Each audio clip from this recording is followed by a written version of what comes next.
days around.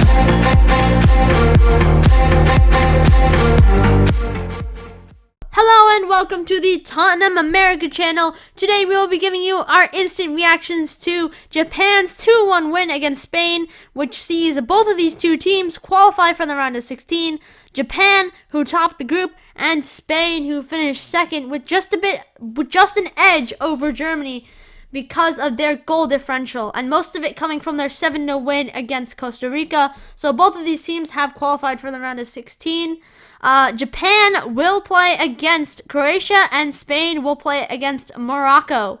Starting off with the timeline of the goals in the 11th minute, where Azpilicueta floats an inch-perfect cross from the right side into the path of Alvaro Morata, who heads it past Gonda and into the Japanese net, who gives Spain the lead. And they lead 1-0 until halftime, but the Japanese, right after halftime, fight back in the 48th minute with a goal from Ritsu Doan. From range, probably from the 18-yard line, he struck the ball to the near post, where it took a deflection off Unai Simon and into the top corner of the goal, and Japan were level. Then just 3 minutes later, in the 51st minute, Ayo Tanaka scores, where Doan did incredibly to keep the ball in and cut it across the face of the goal, where Tanaka was there to put it into the net, and the ball was just about kept in by Doan. It looked like probably 99% of the ball looked like it was over the line and off, and it was out. But there was a little bit of the ball, not even the ball touching the ground, but where the sphere is the biggest part in the middle, looked like it was still on the line, and that's probably why the goal stood. Otherwise, just by looking at it, it looked like it was clearly out. But because the part that's not touching the ground is bigger, and it was floating over the line, basically. So that's what the assistant referee immediately raised his flag for. But it ended up being a goal after technology, and VAR had checked it, and that's how the match ended. Japan won 2-1 against Spain. So Spain qualifying for the round of 16 just by a small nail. Germany did win 4-2 against Costa Rica in their match, but it was not enough. If they wanted to qualify, and when Japan were winning 2-1 against Spain, Germany had to win 8-2 when they were 4-2 up, and they would have to score 4 more goals in order to qualify for the round of 16. But Spain should have done more in this match. They controlled the game so well in the first half. They scored very early on. It was the perfect start for them.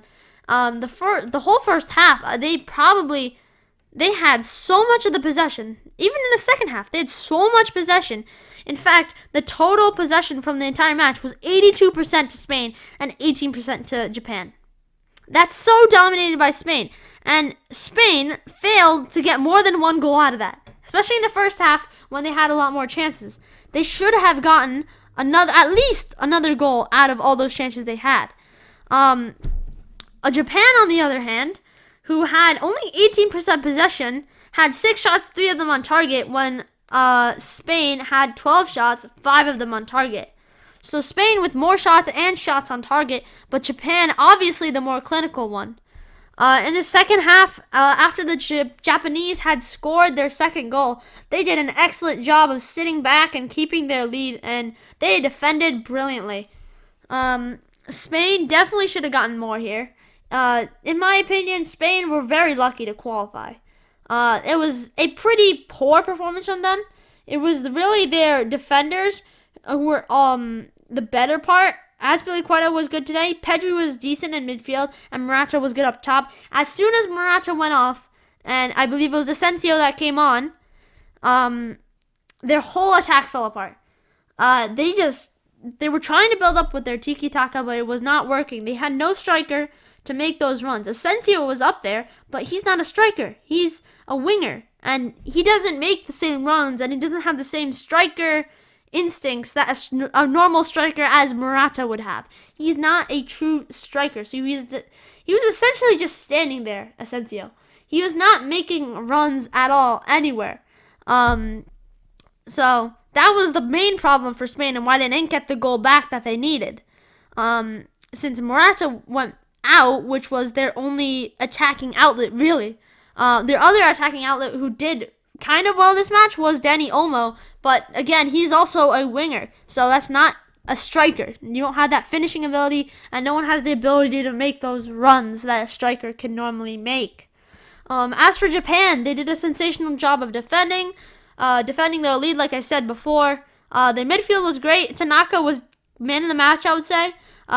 Brilliantly taking goal to just keep belief in that chance and take that chance, which was beautifully crafted. But it's a overall good performance by Japan, and they should be happy about their group stage finish, where they finished top of the group and will play Croatia in the round of 16.